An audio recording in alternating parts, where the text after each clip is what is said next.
Hey y'all, I hope y'all are doing well. I've been meaning to do this video for a couple weeks, but I just haven't really gotten around to it, which is weird because I was off all last week. So we're going to do Jeremiah 17:13 today, and we're going to do John 8:6-8. So we're going to go Jeremiah 17:13 first. Those who depart from me shall be written in the earth, because they have forsaken the fountain of living waters. Now, we all know about John 8. Well, those of you who don't know, in John chapter 8, the Pharisees bring a woman who was caught in adultery before Jesus to test him, to ask him about what should be done. Okay? Those of you who don't know how the Jewish and Mosaic law is if they're caught in adultery, they have to be brought before the Sanhedrin for tried, and they're most likely stoned. The thing is, both parties have to be brought through, the man and the woman. In this case, they just brought the woman just to test Jesus, just to see what he would do. Okay? Anyway, that's like a little bit of John 8 for those who don't know.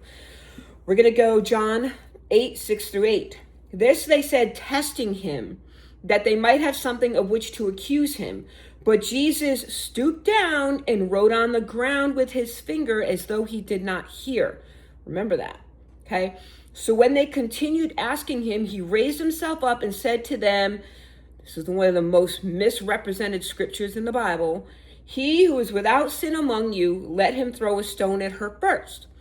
And again, he stooped down and wrote on the ground. Okay. I believe this is Jesus fulfilling prophecy of those who depart from me shall be written in the earth, because they have forsaken the Lord, the fountain of living waters. And when Jesus says, "He who is without sin among you, let him throw a stone at her first," he's talking about the sin of adultery, but not physical fleshly adultery. He's talking about how they turned away from God spiritually, how they worship money, like the Pharisees. Jesus even says to the people, "Do as they say, but not as they do." So in this case, he's writing their names in the sand because he knows what was said to Jeremiah in Jeremiah 17:13.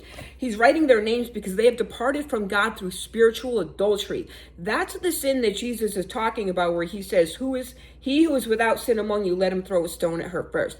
I'm not going to get into the whole how that's the most misquoted scripture. I have other videos about that and what Jewish law was about, and things like that.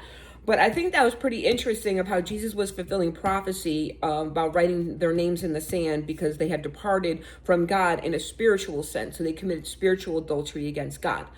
Anyway, let me know what you think in the comments. Have a good day.